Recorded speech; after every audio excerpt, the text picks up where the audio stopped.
What's happening, folks? I know. I got a lot of, I'm not saying angry, but I made a lot of people sad yesterday, and that was not my intention. I needed a mental health day.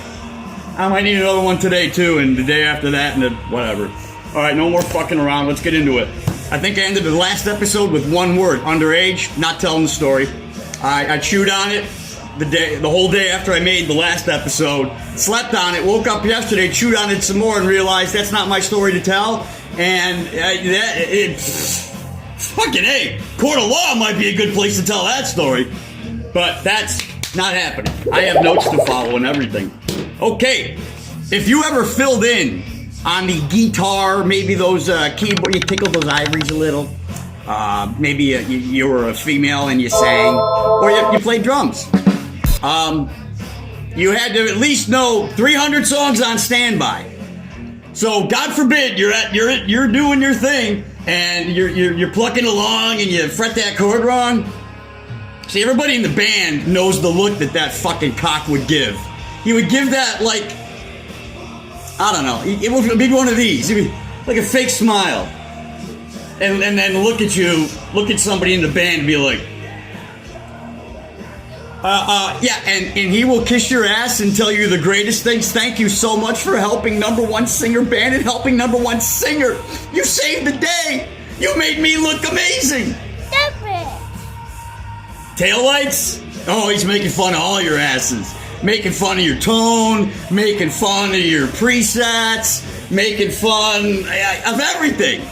And then you might see him again in a few weeks, and he'll kiss your ass like, oh, dude, thanks again. You'd be amazing. I can't tell you. I think I mentioned in episode 1 when he asked if I wanted to go out, and to be honest, I almost shaved. It's like, ooh, #1 singer wants to go out with me. I'm assuming it's to go out and, get to know each other. Not that kind of get to know each other. This is fuck off. No, it turns out it's a Recon mission. We're going to jump from club to club to club, all the clubs we play at, and we're going to hit a few that I'm trying to get in #1 singer band into.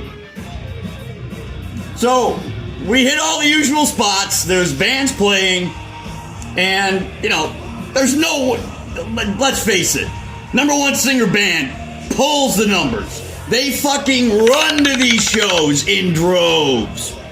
You could book him at a funeral and you would have standing room only. That's how pre-programmed this entire fucking area is.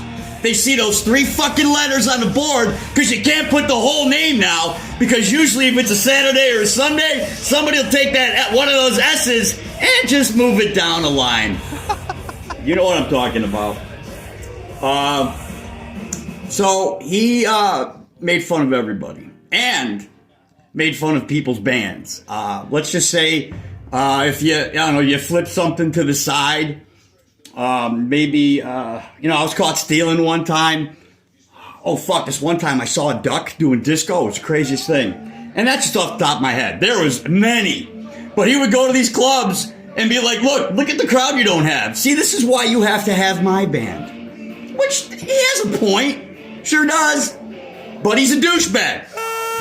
And proceeded to make fun of all the bands. And then, again, you see that band a few weeks later, or you run into each other at fucking getting shitty canoes at 3, 4 a.m. Oh, you guys sounded great tonight. Oh, yeah, good stuff. He's a fucking liar. So, BreakawaY starts winning some, the music awards are coming up after our first year of service. That was a really fucked up way to put that.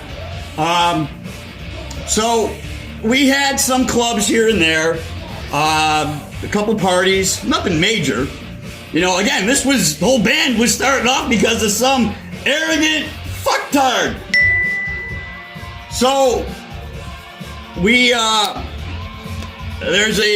I get a phone call on a Monday, and it's from a DJ that works at a club. Well, the owner of that club bought in or purchased, I don't remember, O'Neill's across from the stadium there. Hold on. Ooh, so good. So he booked us in there. We only had 2 weeks notice, no big deal. Maybe had like 25 people. But in O'Neill's, that's like standing room only, asses to elbows. So I get a phone call Monday explaining to me what went down that morning in the office of Club Paradise. Answers the phone, puts it, now the owner, not this is the DJ's in the back, just, he's taking dictation like, I can't believe this motherfucker's saying all this shit. He proceeds to talk to this man like he's a 3-year-old. What part of Do Not Book Breakaway did you not understand? I didn't book him in the main, the big club. I'll ask you again. What part of Do Not Book Breakaway? That sounds more Boston than New York. Hey, I'm walking here. Hey, what part did I tell you not to book that fucking band Breakaway, huh? Okay. Threatens to pull his band from his club. Special New Year's. New Year's was the thing there, and it was a good time. But he threatened to pull the band from that date, and I think Arbor Day was thrown in there as a little dusting of, just in case you think I'm not serious. Long story short, he ended up keeping that date, both dates actually. So. And that's just one club, Did you ever see BreakawaY play Macaroons? Wonder why. Maybe because the owners and the manager dude, they went to a lot of Sabres games together. And that bar's home base for that band. I get it. It's like when the Patriots come to Buffalo. You get the fuck out of here. But yeah, as much as we tried and as much as people tried to request us to get into that club, it was always a no. There was actually one time it almost happened. And somehow word got back to number one singer, and I think he called out the National Guard to go after the Macaroons people about, I'm paraphrasing, what part of Do Not Book Bet? Okie dokie then. Yeah. So this man did everything in his power to stop the band from playing anywhere. But then the BMAs were coming up, and we were up for a few awards. Best New Band. Group vocals, which I will say, I'll tell you what, man. Keyboard player in BreakawaY, and when we were in number one singer band, got an ear for that shit, and it was amazing to hear shit live, especially Bohemian. Ooh. Not gonna lie, gave me a little Major Chubbage when they would start that fucking intro on that. Yeah, so I don't know if I'm forgetting anything. Let's take this for a walk, and I'll check my master list. Oh, there's that backlight somebody loves so much. All right, BMAs, things open, made fun of bands, got that. Underage, not telling, made fun of all you. But yeah. We're gonna get into rehearsals, and when you are at somebody's house every 2 weeks for hours on end, sitting there waiting for vocals to be done so you can play a few songs and go home, you get to see what family life is like on a day-to-day basis, and it's. I will say this, and this will tease the next episode. He was a pretty shitty husband. Not gonna lie. Really fucking shitty. Some of the shit I saw, I felt, and when things went down at the end, there came a point when number one singer's wife and number one singer went after Patty on Facebook for no reason. Oh, backstory. Patty went to high school with number one singer's wife. So, didn't know that until Patty came out to a beer tent show.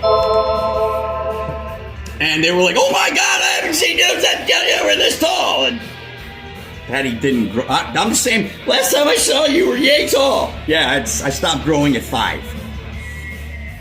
But they were freaking frack at every show. It was great. Their friendship was rekindled. It was cool.